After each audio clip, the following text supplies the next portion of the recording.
57. Enfermedades gastrointestinales en el embarazo. Durante el embarazo normal, el tubo digestivo y sus apéndices sufren cambios anatómicos, fisiológicos y funcionales notables.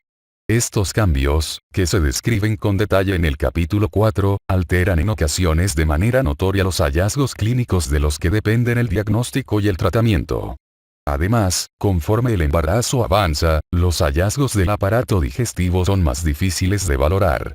Un útero grande que desplaza los órganos abdominales y modifica su ubicación, la intensidad del dolor y la hipersensibilidad dificulta muchas veces el estudio clínico. Generalidades. Técnicas diagnósticas. Endoscopia. Pueden utilizarse varios métodos endoscópicos para valorar el aparato digestivo durante el embarazo, sin depender de las técnicas radiográficas. Con los instrumentos endoscópicos de fibra óptica es posible revisar el esófago, estómago, duodeno y colon. También puede estudiarse la porción proximal del yeyuno e introducir una cánula en la ampolla de Vater para realizar una colangiopancreatografía retrógrada endoscópica. La experiencia durante el embarazo con la endoscopia videocapsular para valorar el intestino delgado es aún muy limitada. Las preocupaciones teóricas son la hipomotilidad del aparato digestivo por el embarazo y, por tanto, el tránsito más prolongado, además del campo electromagnético de la cápsula grabadora. La endoscopia del tubo digestivo alto se utiliza para el diagnóstico y tratamiento de diversos problemas. Para la coledocolitiasis se utilizan la exploración y el drenaje del conducto biliar común, capítulo 58. La escleroterapia y la colocación de sondas percutáneas endoscópicas de gastrostomía se realizan por vía endoscópica. La colonoscopia es indispensable para observar el colon completo y la porción distal del ileón. Con excepción del segundo trimestre, los registros de colonoscopia durante el embarazo son limitados, pero la mayor parte de los resultados sugiere que debe realizarse en caso necesario. Las indicaciones durante el embarazo comprenden dolor abdominal crónico, hematoquesia y diarrea. La preparación intestinal se lleva a cabo con polietilenglicol y electrolitos o sulfato de sodio. Con estos, la mayoría de las mujeres evita una deshidratación grave que podría reducir la perfusión uteroplacentaria. En ciertos casos, una alternativa para la rectosigmoidoscopia que evite algunos de estos riesgos son los enemas con agua corriente. Los procedimientos endoscópicos deben llevarse a cabo cuando estén indicados y lo ideal es hacerlo durante el segundo trimestre. Es recomendable una conducta multidisciplinaria con obstetras, gastroenterólogos y anestesiólogos. El cuadro 57.1 menciona las consideraciones antes del procedimiento durante el embarazo. Técnicas de imagen no invasivas. La técnica de imagen ideal para el tubo digestivo en el embarazo es la ecografía abdominal. Sin embargo, el útero grávido oculta algunas veces los órganos abdominales y obstaculiza la valoración. La resonancia magnética permite observar el abdomen y el espacio retroperitoneal, de tal modo que evita la exposición a la radiación de la tomografía computarizada, tomografía. Son ejemplos la colangiopancreatografía con resonancia y la enterografía con resonancia. En el capítulo 46 se describen estos y otros métodos de imágenes y su aplicación inocua durante el embarazo. La parotomía y la paroscopia. La cirugía salva la vida en ciertos trastornos digestivos. El ejemplo más frecuente es la apendicitis perforada. La cirugía intraabdominal es el procedimiento no obstétrico que se practica con más frecuencia durante el embarazo. Los procedimientos laparoscópicos han sustituido a las técnicas quirúrgicas comunes para muchos trastornos abdominales durante la gestación. Estas se revisan con detalle y con descripción de las técnicas quirúrgicas en el capítulo 46 y en Cunningham y Gilstrap, Obstetricia Operatoria, tercera edición. El Colegio Americano de Obstetras y Ginecólogos y la Sociedad Americana de Cirujanos Gastrointestinales y Endoscópicos emitieron guías para la laparoscopia durante el embarazo. Alimentación. Es posible proporcionar una alimentación especializada por sonda, por lo general con una sonda nasogástrica, o bien parenteral a través de un catéter venoso, ya sea periférico o central. Siempre que sea posible se prefiere la alimentación por sonda, puesto que tiene menos complicaciones graves. En las pacientes obstétricas existen muy pocas situaciones que contraindiquen la alimentación por sonda como primer esfuerzo para prevenir el catabolismo. En los casos extremos, como la hiperémesis gravídica recalcitrante, se ha descrito una gastrostomía endoscópica percutánea con un puerto yeyunal. La alimentación parenteral proporciona nutrientes cuando el tubo digestivo debe mantenerse en reposo. La alimentación parenteral periférica administra mezclas de nutrientes diluidas y se utiliza para el corto plazo. Para la alimentación parenteral central es necesario un acceso venoso central puesto que su hiperosmolaridad requiere una dilución rápida en el sistema vascular de alto flujo. Estas soluciones proporcionan entre 24 y 40 kilocalorías por gramo por día, sobre todo en forma de solución de glucosa hipertónica. Durante el embarazo existen diversas situaciones que requieren alimentación parenteral central inmediata, cuadro 57.2. Las indicaciones más frecuentes son síndrome de intestino corto y trastornos de dismotilidad. La duración promedio de la alimentación es de 33 días. Las complicaciones de la alimentación parenteral son frecuentes y en ocasiones graves. La más común es la infección del catéter. Folk publicó una frecuencia de 25% en 27 mujeres con hiperémesis gravídica.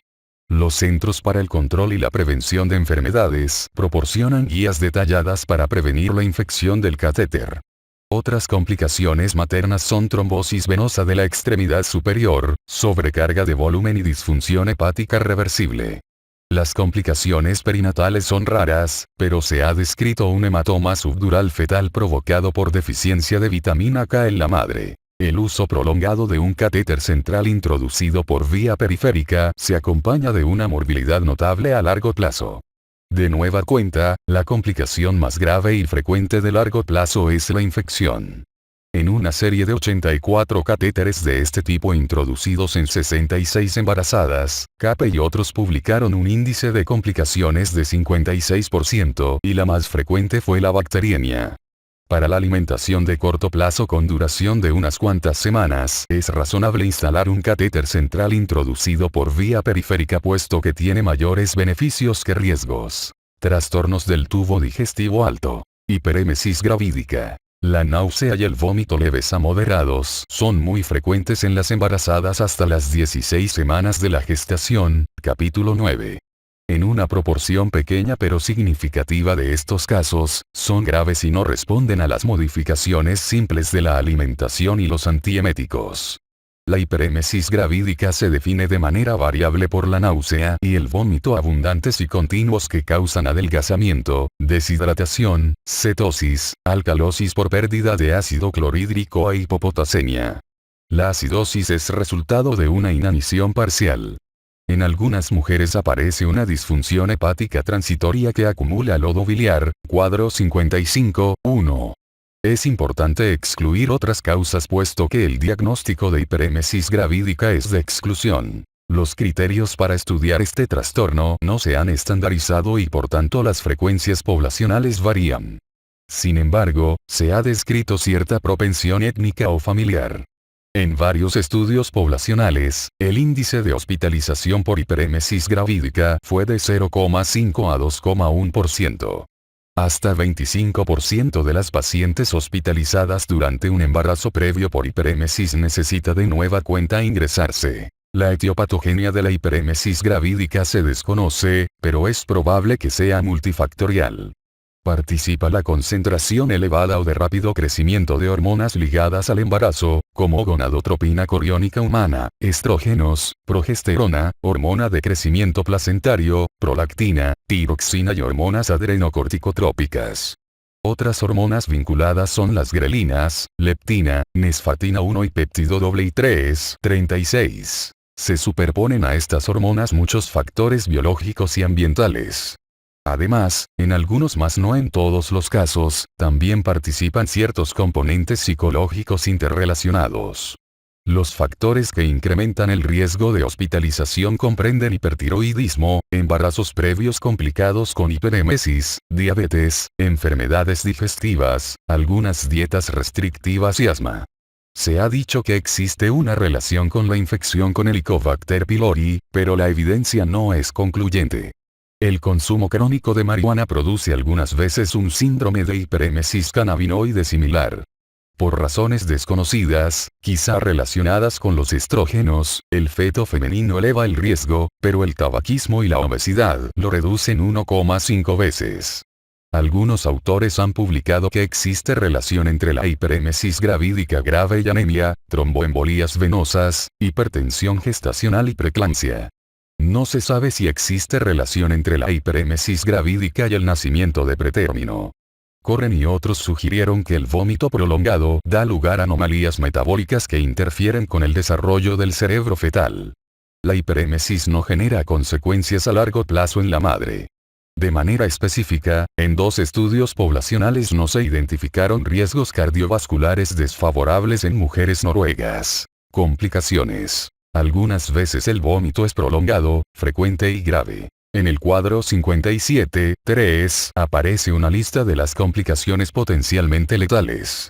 Una de ellas es la insuficiencia renal aguda en distintos grados por deshidratación, a la que contribuye la rabdomiólisis. Es raro atender a mujeres con insuficiencia renal que requiera diálisis. Las laceraciones de Majorway son efecto de las arcadas continuas. Otras complicaciones son neumotórax, neumomediastino, rotura diafragmática y gastroesofágica, síndrome de Boerhaave. Con la hiperémesis gravídica se han informado al menos 2 carencias vitamínicas importantes. Una de ellas es la encefalopatía de Wernicke por deficiencia de tiamina. Una revisión sistemática publicó que se acompaña con frecuencia de signos oculares, confusión y ataxia y cerca de 60% mostró esta tríada. En algunas mujeres se reconoce un electroencefalograma anormal y por lo general la resonancia magnética revela datos. Una mujer padeció encefalopatía recurrente en el siguiente embarazo. Se han descrito muertes maternas y secuelas a largo plazo, como ceguera, convulsiones y coma. La segunda carencia potencial es la de vitamina K. Se han notificado casos de coagulopatía materna, hemorragia intracraneal fetal y embriopatía por vitamina K. Tratamiento. En la figura 57.1 se muestra un algoritmo terapéutico para la náusea y el vómito. La mayoría de las mujeres con síntomas leves a moderados responde al tratamiento ambulatorio con cualquiera de los antieméticos de primera línea. Un pilar es diclegis, una combinación de doxilamina, 10 mg, más piridoxina, 10 mg. La dosis habitual es de 2 tabletas por vía oral al acostarse y al parecer es inocua y efectiva. Cuando el alivio es insuficiente se puede agregar otra tableta al levantarse por la mañana e incluso una al levantarse por la mañana, otra media tarde y 2 al acostarse. En el hospital de los autores, con fines de ahorro, se prescriben estos 2 fármacos en forma individual. La fórmula es la mitad de una tableta de 25 mg de doxilamina y una tableta de 25 mg de vitamina B6, piridoxina. Se utiliza la misma dosis graduada sin pasar de 3 dosis diarias en total. El ondansetron es un poco más eficaz que la combinación de doxilamina y piridoxina. En algunos estudios, el primero se ha vinculado con defectos congénitos. Sin embargo, después de una revisión de la base de datos de Cochrane y Reprotox, los autores concluyeron que el ondansetron no es teratógeno. Otros inconvenientes son los efectos potenciales en la madre del intervalo QT prolongado y síndrome serotoninérgico. Es por estas razones que es preferible reservarlo para los casos más graves después de las 8 semanas de gestación. Cuando las medidas sencillas fracasan se administra solución cristaloide intravenosa para corregir la deshidratación, cetonemia, déficit electrolítico y desequilibrio ácido básico. Es frecuente la hipopotasemia y se han publicado casos de paro cardíaco. No se obtienen mayores beneficios con la administración de dextrosa al 5% con los cristaloides. La tiamina, a dosis de 100 mg, se diluye por lo general en 1 litro del cristaloide seleccionado para evitar la encefalopatía de Wernicke en las mujeres que necesitan hidratación intravenosa y han padecido vómito durante más de 3 semanas. Se administra al ritmo necesario según sea la hidratación de la paciente. Esta dosis de tiamina se administra a diario durante los siguientes 2 a 3 días, seguida de multivitamínicos intravenosos y la venóclisis permanece permeable. Cuando el vómito persiste después de la rehidratación y los tratamientos ambulatorios fracasan, se recomienda hospitalizar. Se continúa con la hidratación intravenoso y se administran antieméticos como prometacina, proclorperacina, clorpromacina o metoclopramida por vía parenteral, cuadro 57, 4. Diversos antieméticos se acompañan de síndrome QT largo, que se describe en el capítulo 49. Los regímenes terapéuticos ambulatorios también son efectivos en el hospital. Algunos estudios indican que el tratamiento con glucocorticoesteroides es ineficaz. Se recomienda solo para los casos resistentes por su supuesta teratogenicidad. Cuando el vómito persiste después de la hospitalización, se deben seguir los pasos adecuados para excluir alguna enfermedad subyacente como causa de la hiperémesis. Pese a ello, en un estudio la endoscopia no modificó el tratamiento en 49 mujeres. Otros orígenes potenciales son gastroenteritis, colecistitis, pancreatitis, hepatitis, úlcera péptica y pielonefritis. Además, la preeclampsia grave y la esteatosis hepática son más probables después de la primera mitad del embarazo. Si bien la tirotoxicosis clínica se ha considerado causa de la hiperémesis, lo más probable es que la tiroxina sérica elevada sustituya a la concentración sérica mayor que el promedio de gonadotropina coriónica humana. Esto se describe con mayor detalle en el capítulo 5. Según la experiencia de los autores, la concentración sérica de tiroxina libre se normaliza con rapidez después de la hidratación y el tratamiento de la émesis. Con tratamiento, la mayoría de las mujeres muestra una respuesta positiva y puede egresar con antieméticos orales. El índice de readmisión es de 25 a 35% en la mayor parte de los estudios prospectivos. En estas mujeres se incrementan los riesgos de padecer ansiedad y depresión. En el Parkland Hospital, más de 33% de las mujeres con hiperémesis se readmitió. Las características de las pacientes fueron de utilidad muy limitada para pronosticar el riesgo de readmisión. Por ejemplo, la demografía materna, el consumo de sustancias, las enfermedades psiquiátricas y la duración de la hospitalización inicial no tuvieron relación con la readmisión. Cuando algún factor psiquiátrico y social contribuyó a la enfermedad, la mujer mejoró por lo general en forma considerable durante su hospitalización. Sin embargo, en 25% de ellas los síntomas reaparecieron y algunas incluso padecieron síndrome de estrés postraumático, capítulo 61. En ciertos casos, la hiperémesis es indicación para interrumpir el embarazo en forma electiva. Groller y otros demostraron que la alimentación temprana por sonda no ofrece ventajas. No obstante, en el pequeño porcentaje de mujeres con vómito grave después de un tratamiento intensivo, se considera la necesidad de alimentarlas por sonda. Stoke y otros describieron una alimentación por sonda satisfactoria durante 41 días en 107 de estas mujeres. Se ha descrito la ecografía para confirmar la colocación correcta de la sonda, lo que evita la exposición a las radiaciones. También se han publicado casos en los que se utilizó gastrostomía endoscópica percutánea con un puerto yeyunal. Muy pocas mujeres necesitan alimentación por vía parenteral. Sin embargo, en un estudio de 599 mujeres, Peled y otros encontraron que 20% necesitó alimentación parenteral central. Reflujo gastroesofágico. Se observa reflujo sintomático hasta en 15% de las personas sin embarazo. El espectro de secuelas comprende esofagitis, estenosis, esófago de Barrett y adenocarcinoma. El síntoma principal del reflujo es la pirosis, agruras, que es en particular común durante el embarazo. En un estudio, su prevalencia se elevó de 26% durante el primer trimestre a 36% en el segundo y 51% en el tercero. La sensación de ardor retroesternal es efecto de la esofagitis que ocasiona el reflujo gastroesofágico de ácido gástrico, consecuencia de la relajación del esfínter esofágico inferior. Por lo general, el diagnóstico se establece solo con base en los síntomas. Los síntomas responden casi siempre a la abstinencia del alcohol y tabaco, comidas pequeñas, elevación de la cabecera de la cama, limitación del decúbito postprandial y evitación de los alimentos desencadenantes entre comidas.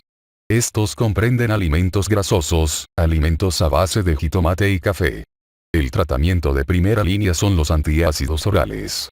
Cuando los síntomas persisten, se recurre a un inhibidor de la bomba de protones, un antagonista de los receptores de H2 y sucralfato, cuadro 57, 4.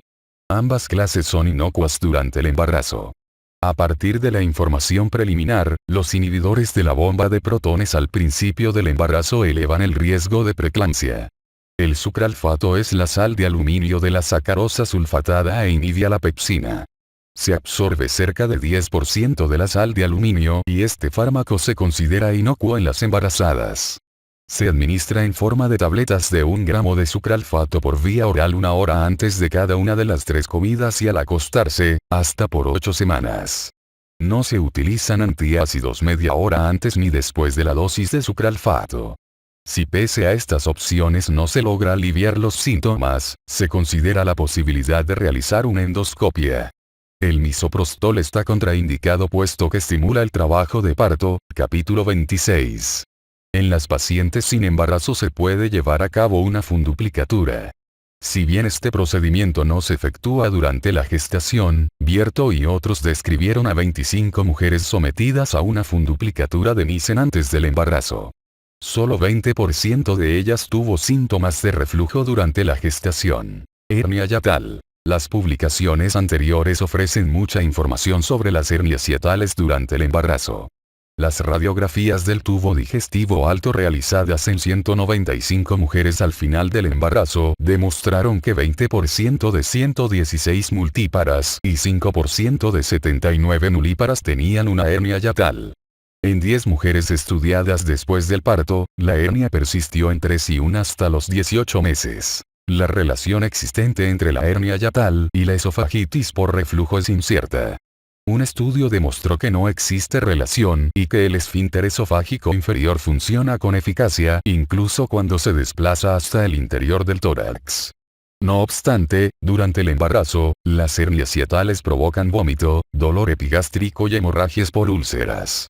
Schwenner publicó una hernia grande que requirió cirugía en una mujer con un embarazo de 12 semanas. Curran y otros describieron un embarazo de 30 semanas complicado con obstrucción de la salida pilórica por una hernia paraesofágica. Hernia diafragmática. Es consecuencia de la hernia del contenido abdominal a través del agujero de Bechdel-Morgagni. Por fortuna, rara vez complica al embarazo. En una revisión de 18 embarazadas que padecieron obstrucción aguda dentro de una hernia diafragmática, la mortalidad materna fue de 45%. Se ha notificado el caso de una mujer sometida a cirugía antirreflujo al principio del embarazo. Existen varias publicaciones de casos que describen rotura diafragmática espontánea por presión intraabdominal elevada durante el parto.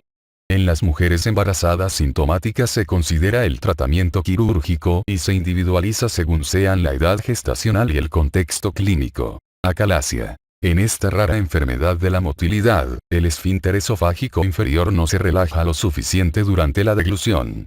La capa muscular esofágica también experimenta una contracción no peristáltica.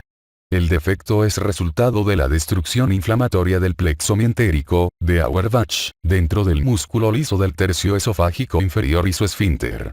El problema no se extiende hasta las neuronas colinérgicas postganglionares y, en consecuencia, el estímulo esofágico carece de oposición. Los síntomas son disfagia, dolor torácico y regurgitación.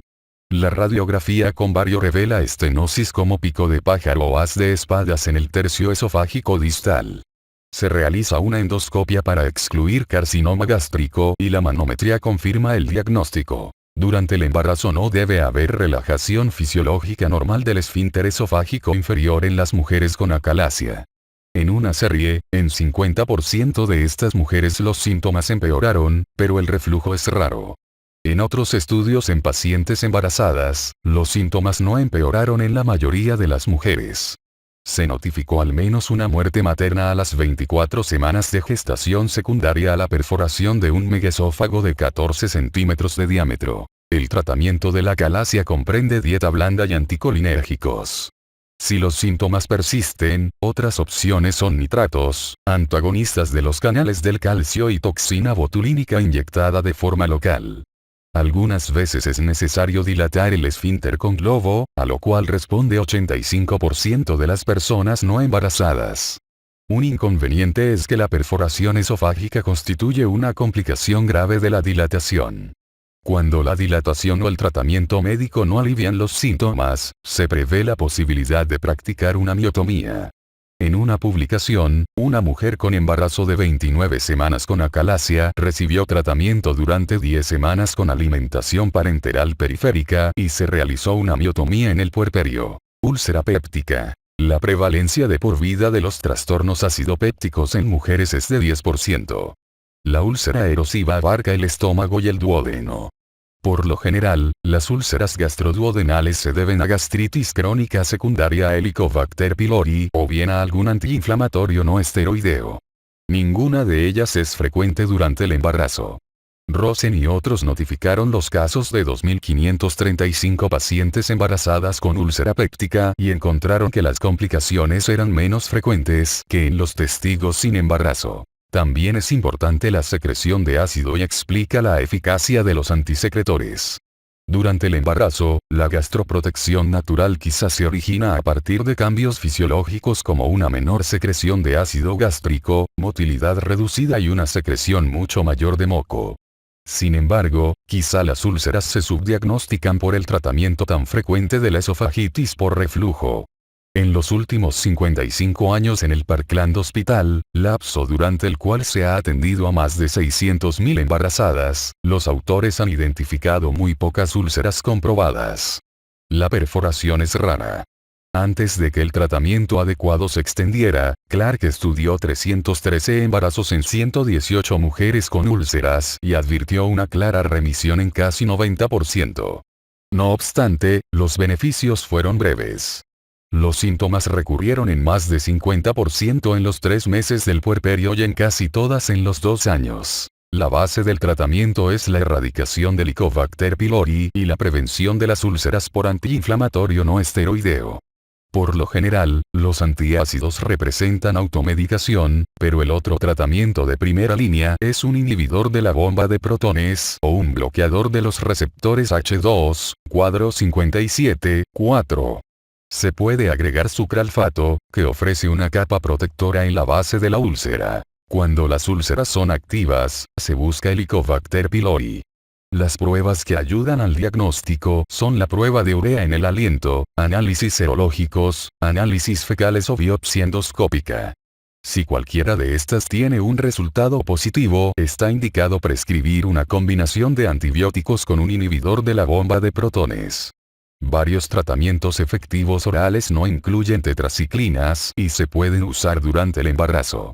Un régimen de 14 días comprende claritromicina, 500 mg cada 12 horas, combinada con amoxicilina, 1000 mg cada 12 horas, o metronidazol, 500 mg cada 8 horas.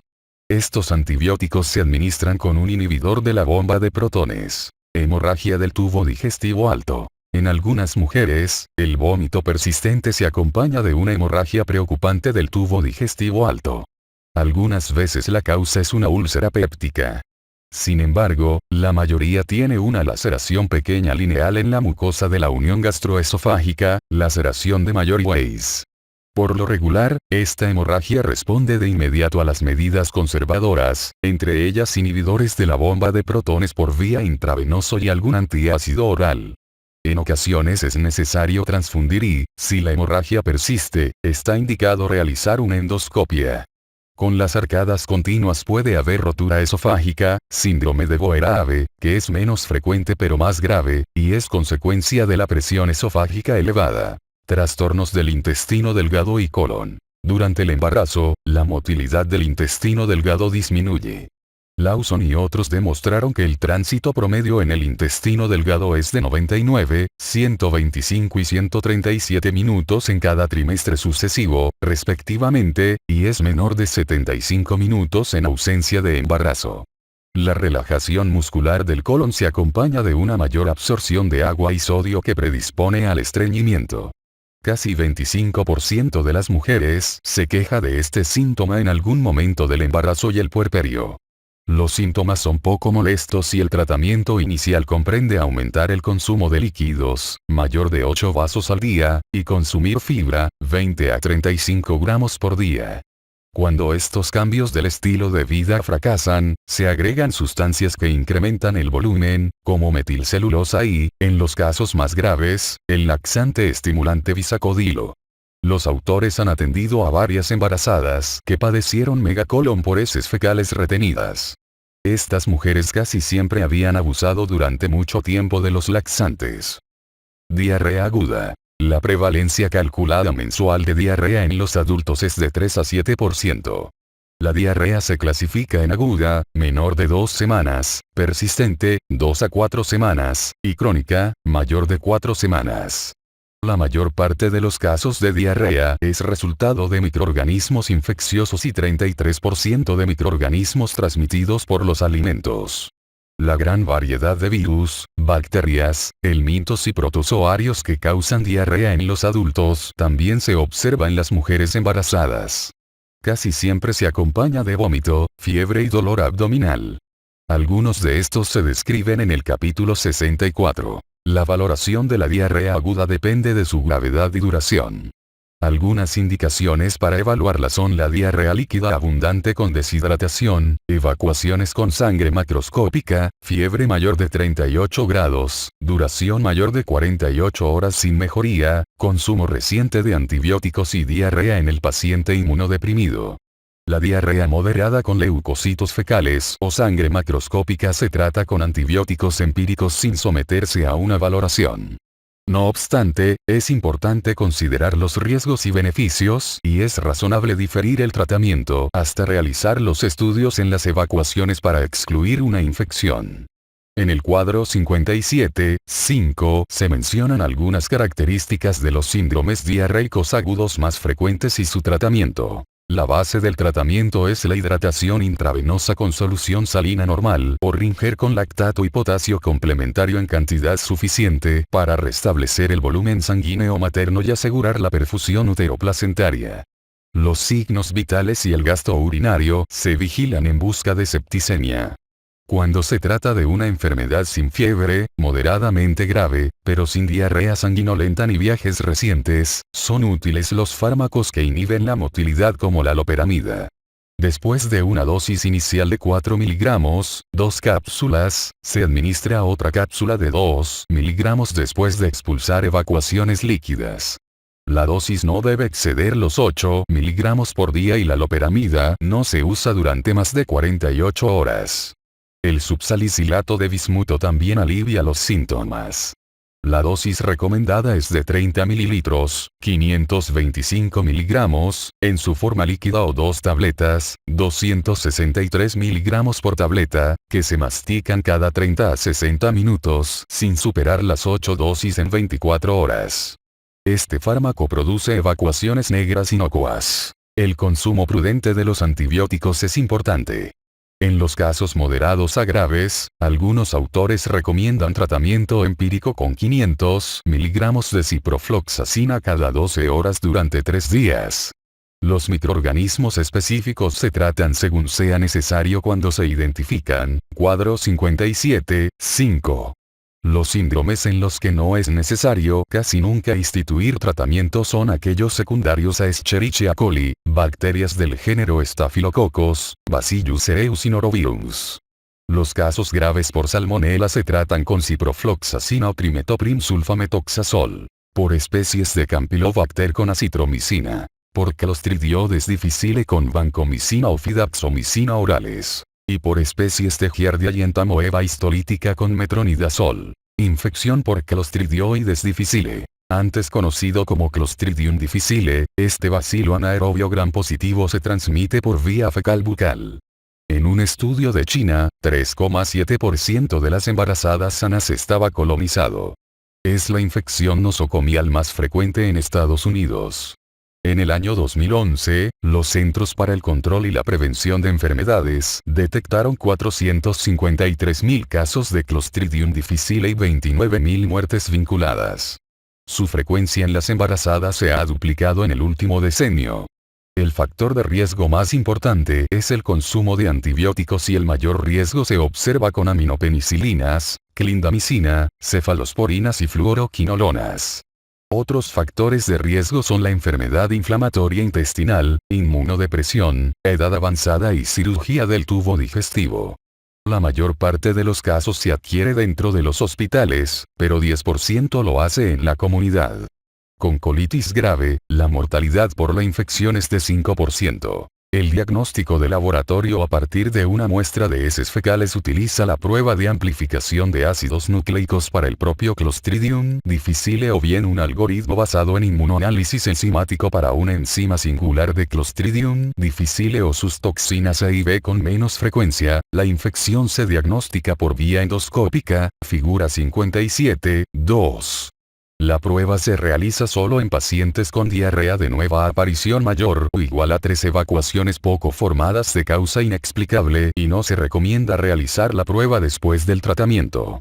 Se previene con el lavado de manos con agua y jabón y los enfermos deben aislarse. El tratamiento consiste en suspender el antibiótico nocivo y administrar durante 10 días vancomicina a dosis de 125 mg cada 6 horas o fidaxomicina, 200 mg cada 12 horas. El riesgo de recurrencia después de un episodio inicial es de 20%. En casos de colitis recurrente por clostridioides, es probable que el trasplante microbiano fecal sea la causa habitual. Enfermedad inflamatoria intestinal. Dos variedades al parecer no infecciosas de inflamación intestinal son la colitis ulcerosa y la enfermedad de Crohn. Es importante distinguirlas puesto que su tratamiento difiere. Pese a ello, ambas comparten una serie de características comunes y algunas veces son idénticas cuando la enfermedad de Crohn afecta al colon. Las características que se muestran en el cuadro 57.6 permiten realizar una diferenciación diagnóstica bastante confiable en la mayor parte de los casos. La etiopatogenia es enigmática en ambas, pero se sospecha una predisposición genética, en especial para la enfermedad de Crohn. Se cree que la inflamación es resultado de una función inmunológica desregulada de la mucosa en respuesta a la microbiota comensal, con o sin un componente autoinmunitario. Colitis ulcerosa. Es una alteración de la mucosa con inflamación confinada a las capas luminales superficiales del colon. Por lo general inicia en el recto y se extiende en dirección proximal a una distancia variable. En cerca de 40% de los casos, la enfermedad se confina al recto o recto sigmoides, pero en 20% constituye una pancolitis. Por razones desconocidas, la apendicectomía previa protege contra la colitis ulcerosa. Algunos hallazgos endoscópicos son mucosa granulosa y friable intercalada con úlceras de la mucosa y un exudado mucopurulento, figura 57.2. Los síntomas principales de la colitis ulcerosa son diarrea, hemorragia rectal, tenesmo y cólicos abdominales. La enfermedad se caracteriza por exacerbaciones y remisiones. Algunas complicaciones peligrosas que en ocasiones requieren colectomía son el megacolon tóxico y la hemorragia catastrófica. Sus manifestaciones extraintestinales comprenden artritis, uveitis y eritema nodoso. El riesgo de padecer cáncer de colon adjunto se aproxima a 1% anual. En la colitis ulcerosa y la enfermedad de Crohn, el riesgo de padecer tromboembolías venosas es mayor incluso en mujeres asintomáticas. Enfermedad de Crohn, también conocida como enteritis regional, ileitis de Crohn o colitis granulomatosa, la enfermedad de Crohn tiene más manifestaciones variables que la colitis ulcerosa. Abarca no solo la mucosa sino también las capas más profundas del intestino, figura 57.2. Aparecen lesiones en todo el tubo digestivo, desde la boca hasta el ano, pero por lo regular es segmentaria. Cerca de 30% de los pacientes padece solo trastornos del intestino delgado, en 25% abarca tan solo el colon y en 40% ambos, las más de las veces hasta el ileón terminal y el colon. En 33% de los que padecen lesiones en el colon se forman fístulas perianales y abscesos. Los síntomas dependen del segmento intestinal enfermo. Por lo tanto, puede haber cólicos en el cuadrante inferior derecho, dolor abdominal, diarrea, pérdida de peso, febrícula y síntomas de obstrucción. Esta enfermedad es crónica con exacerbaciones y remisiones y es importante señalar que no se cura con medicamentos ni cirugía. Cerca de 33% de los pacientes necesita cirugía en el primer año del diagnóstico y de allí en adelante la tasa es de 5% anual. También es frecuente la artritis reactiva y el riesgo de cáncer del tubo digestivo aumenta de forma considerable, si bien no tanto como con la colitis ulcerosa. Enfermedad inflamatoria intestinal y fertilidad. La subfertilidad en las mujeres está ligada a la enfermedad activa, si bien con la colitis latente la fertilidad suele ser normal. La subfertilidad también se puede atribuir de manera parcial a la sulfasalacina, que ocasiona anormalidades reversibles de los espermatozoides. Para las mujeres que necesitan una resección quirúrgica, la vía laparoscópica tiene un índice más elevado de fertilidad ulterior. Sin embargo, con la colectomía, si bien la fertilidad mejora, hasta 50% de las mujeres permanece infértil. La anastomosis ileoanal con reservorio repercute muy poco en la función sexual y la fertilidad. Enfermedad inflamatoria intestinal y embarazo. Puesto que la colitis ulcerosa y la enfermedad de Crohn son relativamente frecuentes en las mujeres jóvenes, estos trastornos también se observan con cierta frecuencia durante el embarazo. En muchos estudios, los resultados de ambas enfermedades se agrupan. Por ejemplo, en un estudio de Australia, Shand y otros publicaron una prevalencia de una enfermedad inflamatoria intestinal en 320 nacimientos. A este respecto, es posible realizar algunas generalizaciones. En primer lugar, el consenso señala que el embarazo no eleva la probabilidad de un brote de enfermedad inflamatoria intestinal. En realidad, en una encuesta a 10 años en mujeres del Colaboración Europea de Enfermedad Inflamatoria Intestinal, la probabilidad de un brote durante el embarazo fue menor que la frecuencia antes de la concepción. Aunque la mayoría de las mujeres con enfermedad inactiva al principio del embarazo no padece recaídas, cuando surge un brote este puede ser grave. Además, como se describe más adelante, la enfermedad activa al principio del embarazo incrementa la probabilidad de recaídas durante él. En general, la mayor parte de los regímenes terapéuticos habituales se prolonga durante el embarazo. También es posible realizar valoraciones diagnósticas en caso necesario para dirigir el tratamiento y la cirugía debe realizarse cuando esté indicada.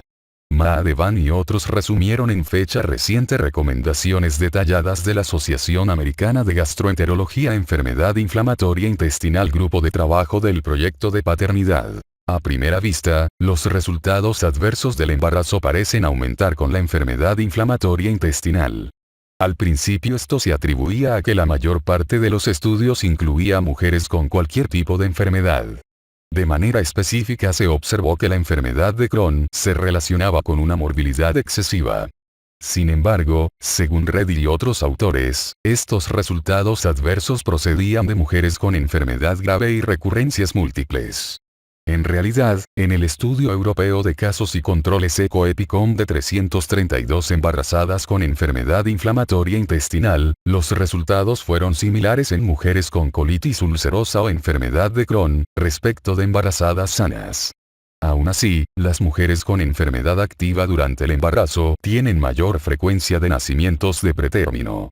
Es importante señalar que la mortalidad perinatal no se incrementa en forma notoria. Colitis ulcerosa y embarazo. En una revisión de 755 embarazos, la colitis que se encontraba inactiva durante la concepción empeoró en casi 33% de las gestaciones. De las mujeres con enfermedad activa en el momento de la concepción, cerca de 45% empeoró, 25% permaneció sin cambios y solo 25% mejoró.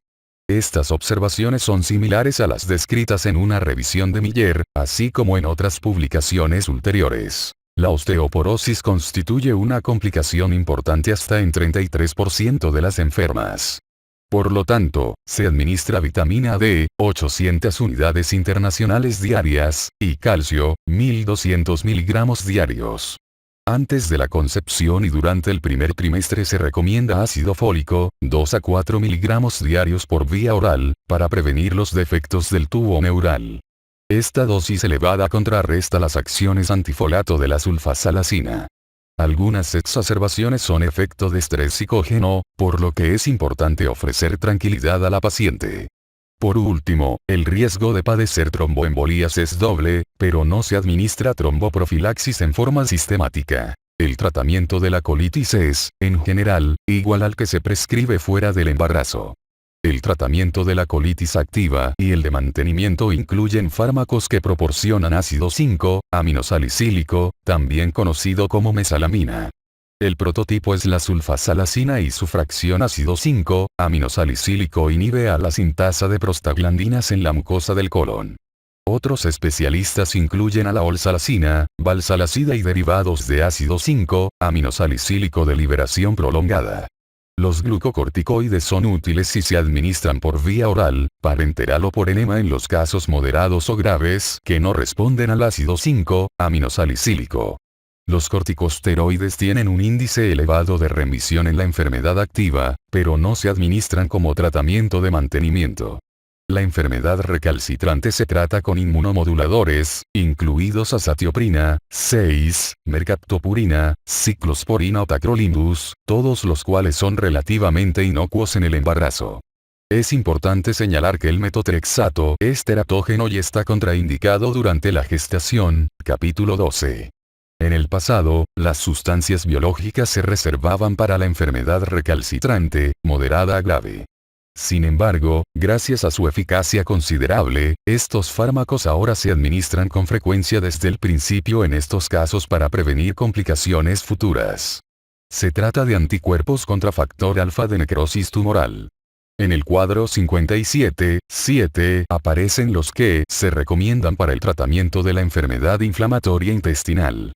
Las mujeres que comienzan el embarazo mientras reciben sustancias biológicas deben continuarlas durante varias semanas antes del parto para evitar infecciones maternas por inmunodepresión. Estos fármacos se administran por vía intravenosa o subcutánea. En varios estudios se confirma su inocuidad durante la gestación, si bien existe inquietud por las recaídas cuando se suspenden.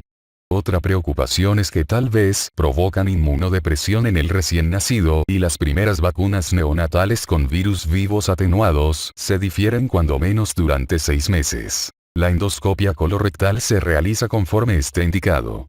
El tratamiento quirúrgico se diseña según sea la gravedad de la enfermedad. Durante el embarazo, algunas veces es necesario practicar una colectomía con creación de una ostomía en caso de una colitis fulminante para salvar la vida de la paciente y se ha descrito durante los 3 trimestres. Dozois revisó 42 casos de este tipo y encontró que los resultados han sido buenos en general con la colectomía parcial o completa. En algunas mujeres con exacerbaciones prolongadas ha sido necesario recurrir a la alimentación parenteral. Para las mujeres con un reservorio ileal y anastomosis anal, la frecuencia de los movimientos intestinales, incontinencia fecal y reservoritis empeoran algunas veces en forma temporal con el embarazo. Esta última es la inflamación de la bolsa o reservorio ileoanal, quizá por proliferación bacteriana y estasis. La reservoritis casi siempre responde a la ciprofloxacina o metronidazol.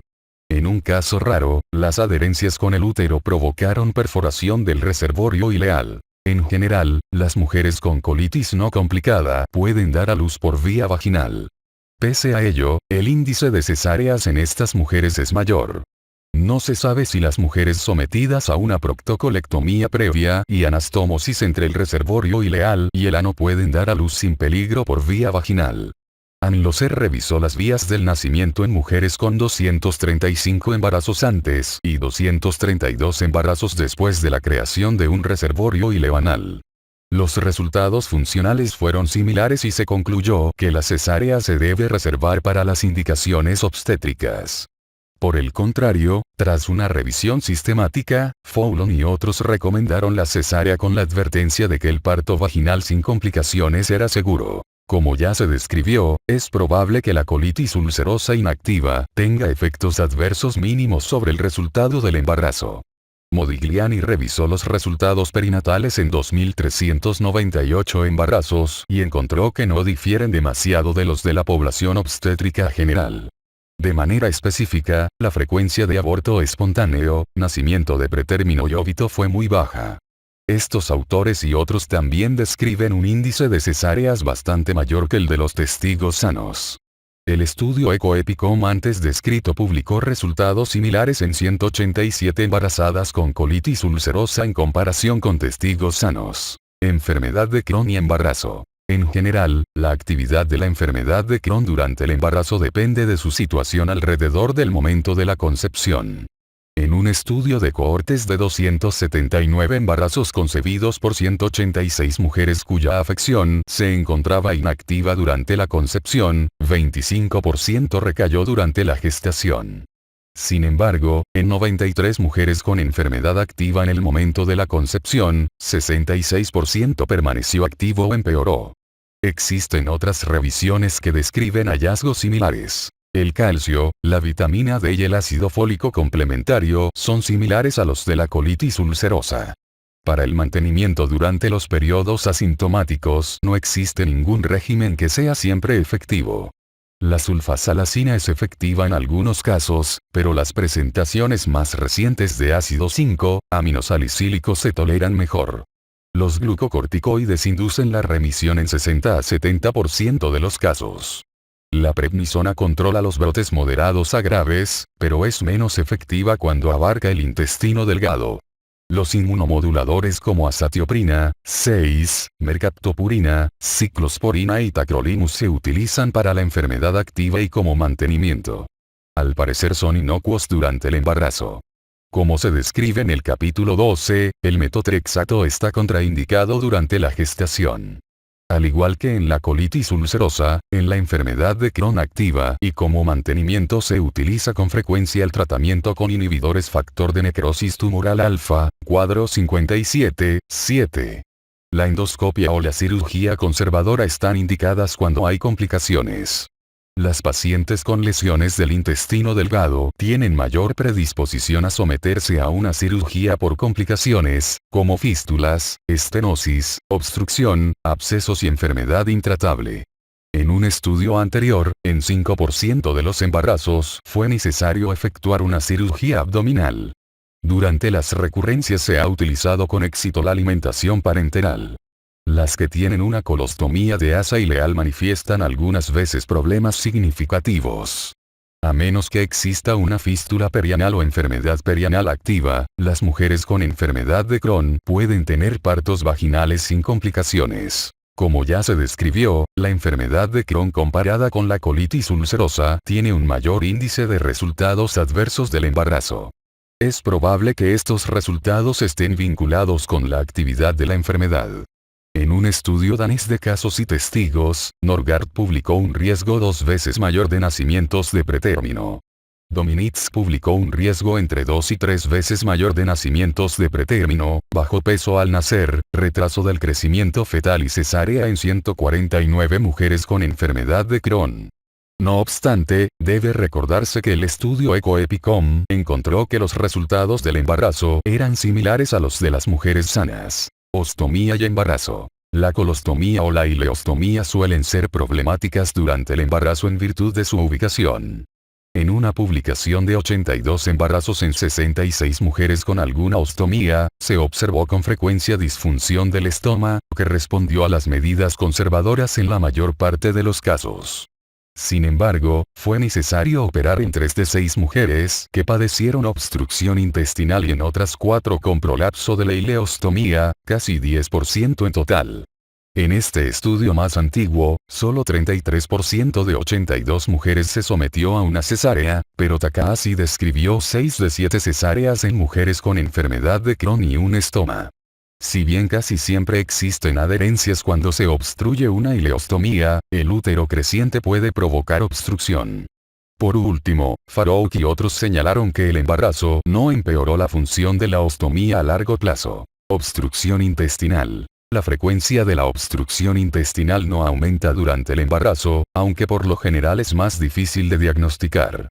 Meyerson publicó una frecuencia a 20 años de un caso en 17.000 partos en 2 hospitales de Detroit.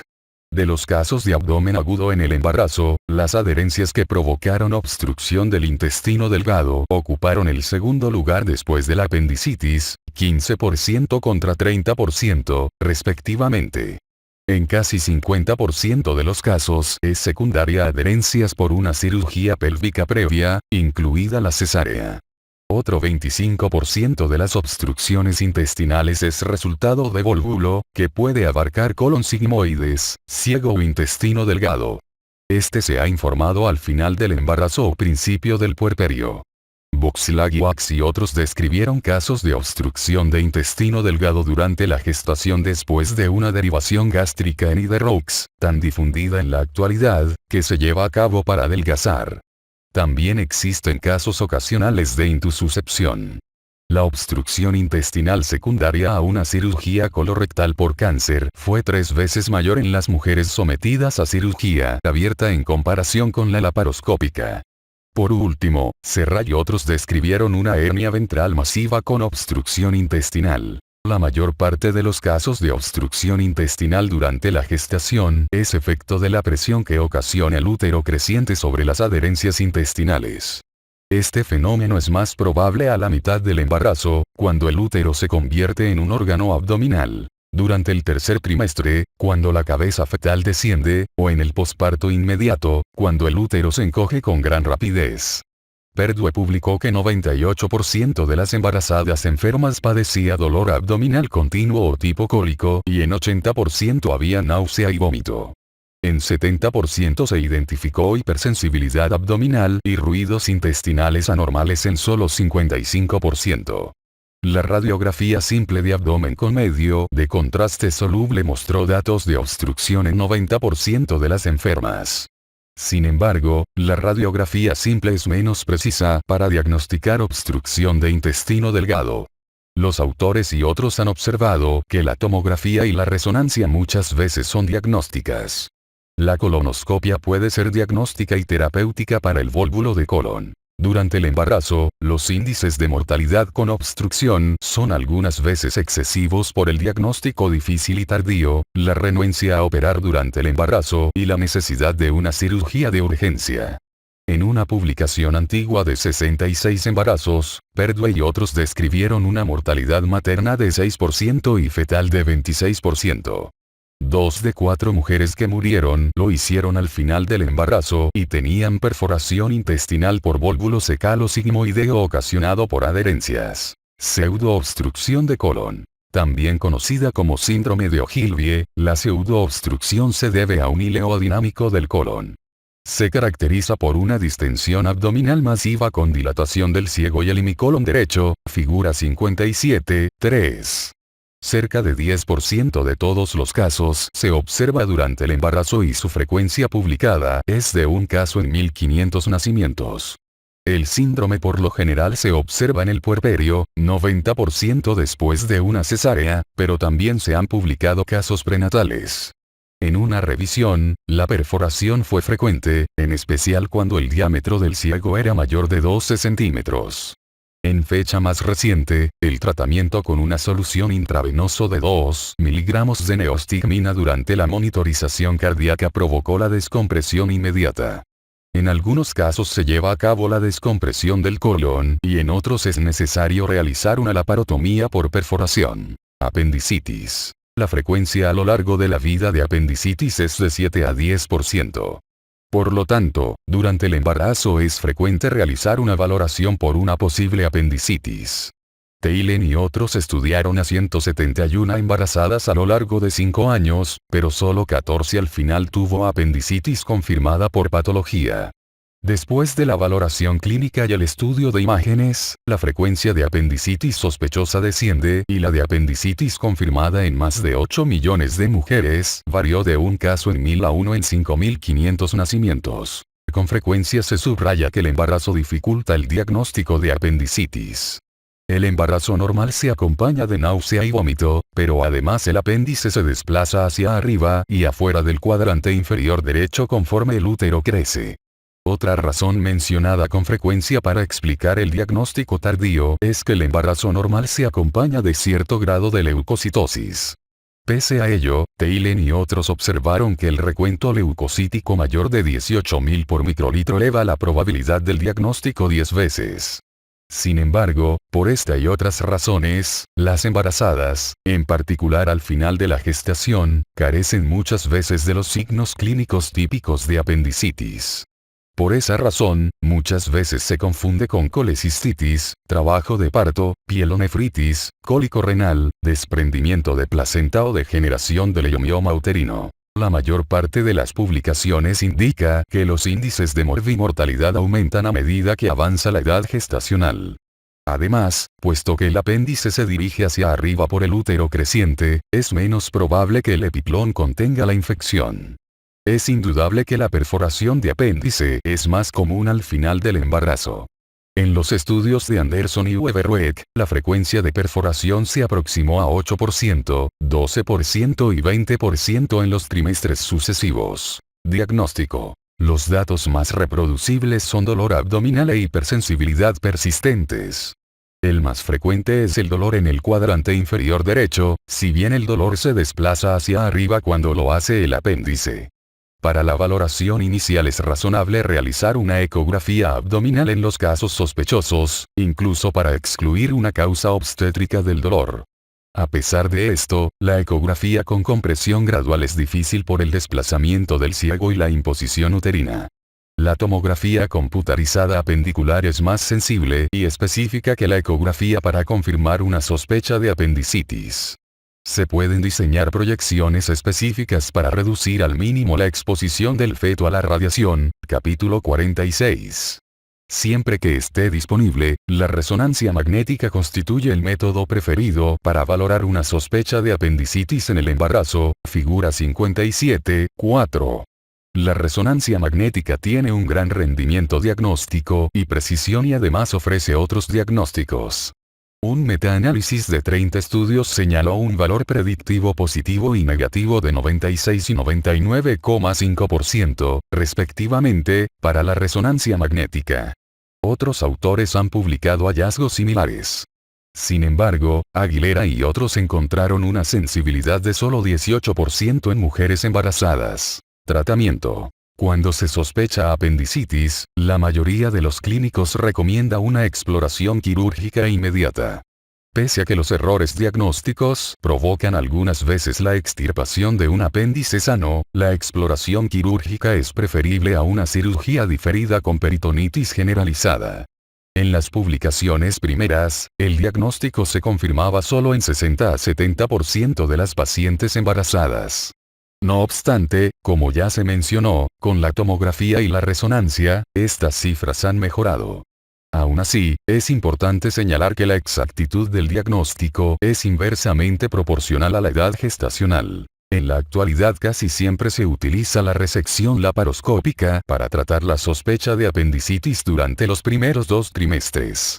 En una publicación de una base de datos sueca, de casi 2.000 apendicectomías laparoscópicas, los resultados perinatales fueron similares a los de más de 1.500 laparotomías abiertas practicadas antes de la semana 20 de gestación. Por el contrario, Willis-Rusme y otros publicaron un índice mayor de abortos con la laparoscopia. Los autores de 3 de las revisiones sistemáticas más recientes indican que el grado de evidencia no tiene poder suficiente para demostrar un método preferido para realizar la apendicectomía. En muchos centros ha evolucionado y la apendicectomía laparoscópica también se realiza en la mayor parte de los casos durante el tercer trimestre. Otros autores defienden esto, incluida la Sociedad Americana de Cirujanos Gastrointestinales y Endoscópicos. Antes de la exploración se administran antibióticos intravenosos, por lo general con alguna cefalosporina de segunda generación o penicilina de tercera generación. A menos que exista gangrena, perforación o un flemón periapendicular, los antibióticos casi siempre se suspenden después de la operación. Sin una peritonitis generalizada, el pronóstico es excelente. Rara vez está indicada la cesárea al mismo tiempo que la apendicectomía. Con frecuencia se detectan contracciones uterinas y, aunque algunos médicos recomiendan administrar tocolíticos, los autores no lo hacen.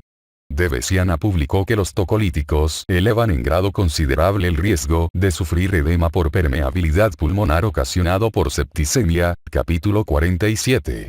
Tratamiento con antimicrobianos frente a tratamiento quirúrgico. Con base en diversos estudios europeos, algunos clínicos asumen que muchos casos de apendicitis pueden tratarse con éxito solo con antimicrobianos intravenoso. En un estudio, 6% de las embarazadas con apendicitis recibió tratamiento médico y tuvo un riesgo bastante más elevado de padecer choque séptico, peritonitis y tromboembolías venosas en comparación con los casos tratados con cirugía. En otro estudio de 20 mujeres, la tasa de fracasos fue de 25%. En la actualidad, los autores no aconsejan esta práctica hasta que se realicen estudios adecuados con embarazadas.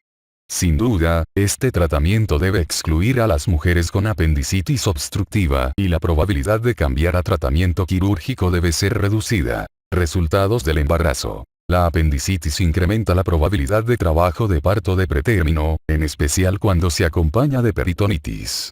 El trabajo de parto espontáneo después de las 23 semanas es más frecuente después de la cirugía por apendicitis que después de la operación por otras indicaciones. En un estudio, el índice de abortos fue de 22% cuando la cirugía se efectuó después de la semana 23 de gestación. 3 estudios poblacionales grandes confirman los resultados adversos de la apendicitis en el embarazo. A partir de la base de datos de pacientes hospitalizados del estado de California, el índice de abortos fue de 20%. Un estudio nacional de Taiwán encontró que los riesgos de bajo peso al nacer y parto de pretérmino aumentaron entre 1,5 y 2 veces cuando se compararon los resultados en 908 mujeres con apendicitis aguda respecto de los testigos. Por último, un estudio poblacional australiano notificó una frecuencia casi 2 veces mayor de nacimientos de pretérmino después de la apendicectomía.